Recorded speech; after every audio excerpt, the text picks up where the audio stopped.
Je kiffe les châteaux. Et un de mes préfs, c'est celui-ci, le château de Prediama, en Slovénie. Déjà, c'est le plus grand château du monde bâti dans une grotte, et en plus, c'est là que se passe la légende d'Erasme, le chevalier brigand. On revient en arrière.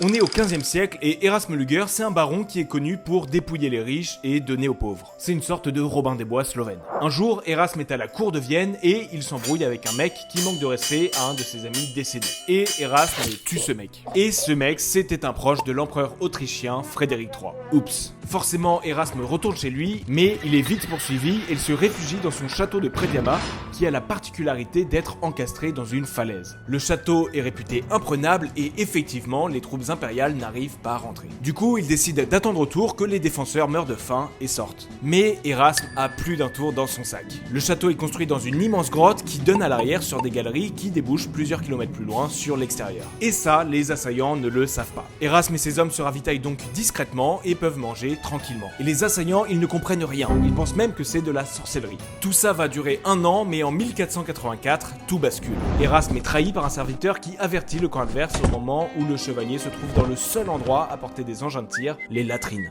Une catapulte tire un projectile qui vient exploser les chiottes où Erasme pose sa pêche. Et c'est la fin du chevalier brigand. La légende dit qu'il repose dans le village de Prediama, près de son château, sous un immense tilleul planté par sa fiancée. Voilà ce qu'on raconte en Slovénie.